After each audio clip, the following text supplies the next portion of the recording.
Like और subscribe ज़रूर कीजिएगा।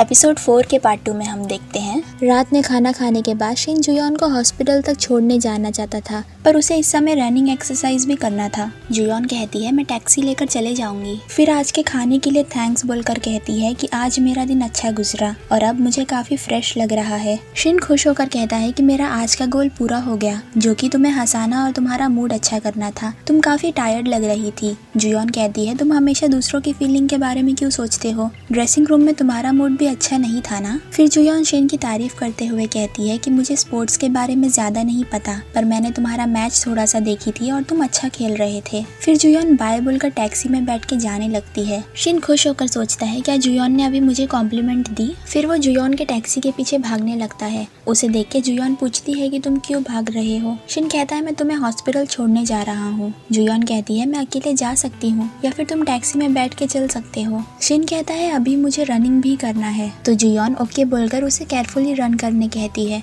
और टैक्सी ड्राइवर को गाड़ी स्लो चलाने कहती है। शिन पूरे रास्ते टैक्सी के पीछे भागते रहता है। जुयॉन हॉस्पिटल पहुंच के शिन के आने तक टैक्सी में ही वेट करती है। फिर शिन के आने के बाद टैक्सी से निकलती है और शिन से कहती है एक टैक्सी का पीछा करके यहाँ तक आना कोई आसान बात नहीं है, इसीलिए तुम वर्ल्ड क्लास एथलीट हो। शिन कहता है ये तो कुछ भी नहीं है। जुयॉन उसे हॉस्पिटल तक छोड़ने के लिए थैंक्स बोलती है। फिर जुयॉन शिन को बताती है कि तुम्हारे चेहरे पे कुछ लगा हुआ है। शिन अपना फेस साफ करने लगता है, पर वो सही जगह साफ नहीं कर रहा था, तो जुयॉन उसका फेस खुद साफ करने लगती है। फिर शिन को मैसेज आता है कि उसके कार्ड से बीफ रेस्टोरेंट में 990,000 वॉन स्पेंड हुआ है। शिन का शॉक फेस देख के जुयॉन पूछती है कि क्या हुआ? शिन कहता है शायद किसी ने बीफ खाया है या पूरा काफ ही खरीद लिया है। फिर जुयॉन कहती है कल तुम्हारे फाइनल्स के लिए मैं चीयर करूंगी और बाय बोलकर चली जाती है। फिर शिन को दोबारा बीफ रेस्टोरेंट से 770,000 वॉन स्पेंड होने का मैसेज आता है, तो शिन गून को कॉल करता है। फिर हम गून को देखते हैं जो मिसियोन, मिनजुंग और जिन के साथ हॉस्पिटल आ रहा था और वो सभी गून को बीफ खिलाने के लिए थैंक्स बोल रहे थे। फिर गून शिन का कॉल पिक करता है। गून पूछता है तुम्हें कार्ड यूज होने का मैसेज आ गया ना? शिन पूछता है तुमने काफ खरीदा है क्या? गून कहता है मेरा आईडी और कार्ड री इशू हो चुका है, पर मैं उसे घर में ही भूल आया हूँ, तो अब से मुझे तुम्हारे कार्ड की कोई जरूरत नहीं है। शिन कहता है अच्छी बात है, मैं हॉस्पिटल में ही हूँ तो मैं अपना कार्ड वापस लेने आ सकता हूँ ना? गून शिन को हॉस्पिटल में देख लेता है और कहता है मैं हॉस्पिटल में नहीं हूँ। फिर शिन को जुयॉन के की रिंग के बारे में याद आता है, तो शिन जुयॉन को रोकने के लिए उसे आवाज देता है, पर उसे ऐसा करने से रोकने के लिए गुन शिन को धक्का देकर झाड़ियों के बीच गिरा देता है। फिर जुयॉन मुड़ के देखती है तो उसे कोई दिखाई नहीं देता है, तो वो बाकी सभी लोगों के साथ हॉस्पिटल में चले जाती है। गुन शिन को सॉरी बोलकर कहता है कि मैंने तुम पे बचपन की तरह प्रैंक किया। फिर वो दोनों वहीं लेट के गिरते हुए पत्तों को देखने लगते हैं। तभी वहाँ जुयॉन का पेशेंट आता है, तो वो दोनों उसे देखकर डर जाते हैं। जुयॉन का पेशेंट उनसे कहता है मैं तुम्हारा सीक्रेट किसी को नहीं बताऊंगा, और हंसते हुए वहाँ से चला जाता है। फिर गुन शिन से की रिंग वापस लेकर कहता है कि ये मिसियोन का है। शिन कहता है मैं काफी टाइम बाद असली घास पे लेट रहा हूँ। फिर गुन भी उसके साइड में लेट कर कहता है कि मैंने भी आज काफी टाइम बाद टेनिस खेला, और अपने हाथ के छाले शिन को दिखाकर कहता है कि अब मैं पहले जितना अच्छा खेल नहीं पाता हूँ। फिर शिन कहता है कि याद है बचपन में मैं नेबरहुड के दोस्तों के साथ खेलते हुए हार के रोने लगता था,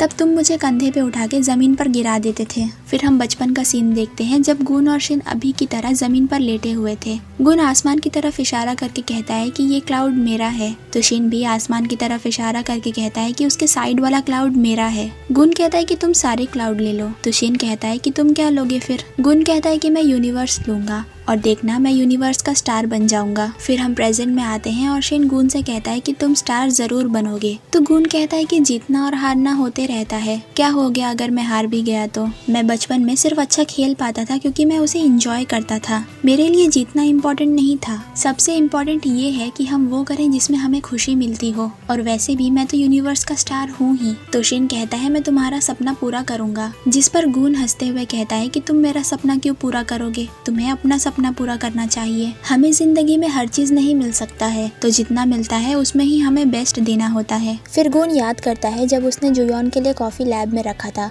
और स्टिकी नोट के मैसेज पे तेओ का नाम लिखा था, ताकि जुयॉन कम से कम तेओ की बात मानकर घर जाके आराम करे। ये सब सुन के शिन थोड़ा इमोशनल हो जाता है। फिर गुन शिन को साइड हटने कहता है और वो दोनों एक दूसरे को धक्का देते हुए एक दूसरे पर पत्ते फेंकने लगते हैं। नेक्स्ट सीन में सयान योनसिल के हाथ में पट्टी लगाती है क्योंकि पार्ट टाइम जॉब करते हुए उनके हाथ में चोट लग गया गया था। जुयोन को योनसिल के काम करने के बारे में नहीं पता है। फिर सयान योनसिल को कहती है कि जुयोन मुझे पसंद नहीं करती है। मैंने जुयोन के लिए खाना बनाई और ब्लैंकेट भी निकाल कर रखी, पर अब वो बदल चुकी है। पहले वो कितनी अच्छी थी, उसने मुझे बुली होने से भी बचाई थी। तब मुझे बड़ा होके जुयोन जैसा ही बनना था, पर अभी वो इतनी सेल्फिश हो चुकी है। वो फैमिली को इग्नोर करती है और सिर्फ काम पर ही रहती है। योनसिल हंसते हुए कहती है कि जुयोन सिर्फ ऐसा प्रिटेंड कर रही है, असल में वो काफी केयरिंग नेचर की है और बिल्कुल अपने पापा जैसी है। वो भी एक साइकेट्रिस्ट थे जो पेशेंट की बहुत केयर करते थे, पर एक दिन वो वॉलंटियरिंग का काम करने गए थे। फिर हम जुयोन का बचपन का सीन देखते हैं जहाँ उसके सामने किसी ने उसके पापा को मार दिया था। फिर हम प्रेजेंट में आते हैं और योनसिल सयान को बताती है कि इसीलिए मुझे पार्ट टाइम जॉब करना अलाउड नहीं है, क्योंकि जुयोन को डर है कि कोई स्ट्रेंजर मुझे हर्ट कर सकता है। नेक्स्ट सीन में हम जुयोन को गून के रूम के बाहर से गुजरते हुए देखते हैं। फिर गून अपने रूम में सो के उठता है और देखता है कि उसके फेस पे जो स्क्रैच था उस पे बैंडेज लगा हुआ है, पर उसे पता नहीं होता है कि ये किसने लगाया है। फिर वो टैबलेट ओपन करके सियोन को टेनिस खेलते हुए देखता है और कुछ सोचने लगता है। नेक्स्ट मॉर्निंग गून के रूम में मिसियोन उसे चेक करने आती है, पर उसे लगता है गून चादर ओढ़ के सो रहा है, तो वो वापस चले जाती है। पर फिर हम देखते हैं गुकबोंग गून बनने की एक्टिंग कर रहा था और गून दोबारा हॉस्पिटल से बिना बताए भाग गया है। नेक्स्ट सीन में सियोन गून के साथ बैठ के कॉन्ट्रैक्ट साइन करती है और जुनमान ये देख के खुश रहता है कि गून ने फाइनली अपना काम कर दिया। गून कॉन्ट्रैक्ट के पेपर फोल्डर में डाल के बैग में रख देता है और कोई दूसरे पेपर जुनमान को देता है। फिर गून सियोन से कहता है कि तुमने बेस्ट एजेंसी के साथ कॉन्ट्रैक्ट साइन किया है।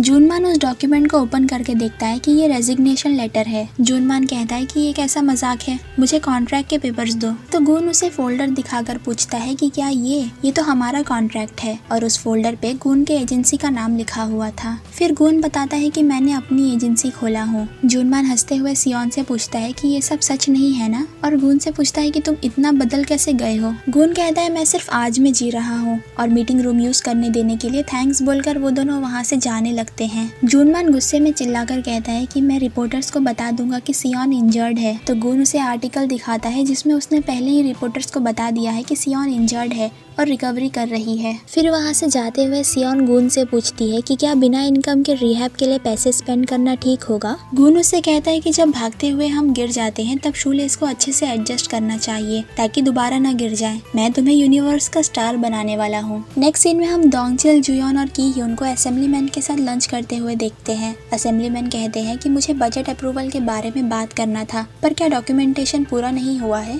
डोंगचिल पूछता है कौन सा डॉक्यूमेंट। असेंबलीमैन कहते हैं वो डॉक्यूमेंट जो तुम्हें यूके से मिला था। जुयोन को याद आता है कि वो डॉक्यूमेंट जिस बैग में था वो तो गून के पास है। डोंगचिल जुयोन से पूछता है कि तुमने वो डॉक्यूमेंट अभी तक नहीं भेजी हो, और असेंबलीमैन से माफी मांगता है। असेंबलीमैन बताते हैं आज बजट का ड्यू डेट है। डोंगचिल कहता है कि मैं फास्ट डिलीवरी से आज ही वो डॉक्यूमेंट भिजवा दूंगा। फिर जुयोन हॉस्पिटल आकर यूके में कॉल करती है और कहती है मुझे वो डॉक्यूमेंट की कॉपी चाहिए जिसपे ऑफिशियल सील भी लगा हुआ हो, पर वो लोग कहते हैं कि डॉक्यूमेंट री इशू होने में टाइम लगेगा। जुयोन टेंशन में सोचती है कि मैं उस डॉक्यूमेंट के बारे में कैसे भूल सकती हूँ, और उसे समझ में नहीं आता है कि अब मैं क्या करूँ। फिर जुयोन गून के रूम के बाहर खड़े होकर सोचती है कि मैं उसे डायरेक्ट भी नहीं पूछ सकती हूँ। जुयोन को पता नहीं होता है कि रूम में गून की जगह गुकबोंग है। फिर जुयोन को शिन के बारे में याद आता है, तो वो मिसियोन से शिन का नंबर मांगती है और पूछती है कि क्या शिन का आज कोई काउंसलिंग है। जिन उसे शिन का लाइव मैच दिखाता है और कहता है हम तो अभी उसे ही चीयर कर रहे हैं। फिर जुयोन पूछती है कि क्या गून के पेरेंट्स हॉस्पिटल में हैं, तो जिन उसे दोबारा फोन दिखाता है जिसमें जीसुन और सौगदू स्टेडियम में थे। फिर जुयोन टैक्सी में बैठ के गून के घर जाती है और रास्ते में जीसुन को कॉल करके कहती है कि मुझे गून के आईडी की कॉपी चाहिए।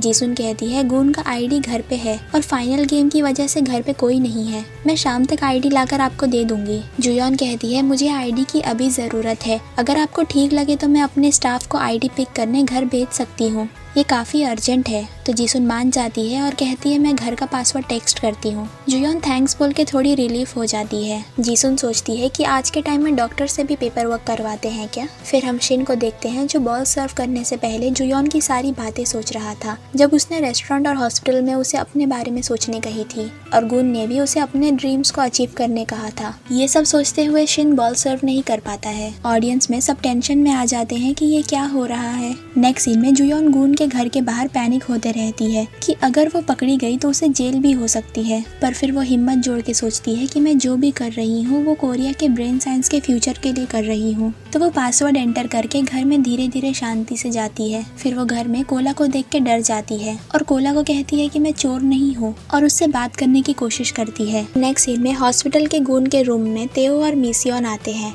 और देखते हैं गून के बेड पे गुकबोंग सो रहा है। फिर गून के घर पे जुयोन कोला से दोस्ती कर लेती है और फिर शिन के रूम को गून का रूम समझ के अपना बैग ढूंढने लगती है। नेक्स्ट सीन में गून गाड़ी में फ्यूल भराने गैस स्टेशन आता है, पर उसे याद आता है कि उसने अपना कार्ड लाना भूल गया है, तो वो वहाँ के एम्प्लॉय को कहता है कि मैं बाद में आता हूँ। नेक्स्ट सीन में शिन के ड्रेसिंग रूम में हम देखते हैं शिन गेम जीत चुका है, पर जीसुन काफी गुस्से में रहती है और कहती है तुमने बॉल अच्छे से सर्व क्यों नहीं किया, आज से तुम्हें इस पे और प्रैक्टिस करना होगा। सॉकदू कहता है आज तो एड एजेंसी के साथ मीटिंग है ना। जीसुन कहती है अच्छे पैसे कमाने से ज्यादा अच्छा बनने पे फोकस करना है और वो शिन के ट्रेनर को कॉल करने लगती है। शिन कहता है मैं शावर लेके सोने जा रहा हूँ और ये मेरा डिसीजन है। जीसुन उसे मना कर रही थी, पर सॉकदू उसे समझाता है कि उसे भी रेस्ट करने की जरूरत है तो उसे जाने दो। फिर जुयोन हर रूम में ढूंढती है पर उसे अपना बैग नहीं मिलता है। लास्ट में उसे किचन के पास एक रूम दिखता है जो कि गून का था, तो जुयोन उस रूम में जाती है और गून की फोटोज और बुक्स देखती है। वो अपना बैग वहाँ देख के खुश हो जाती है और फिर वो अपना बैग लेके वहाँ से जाने लगती है। फिर हम शिन को गाड़ी में बैठ के घर के पास आते हुए देखते हैं,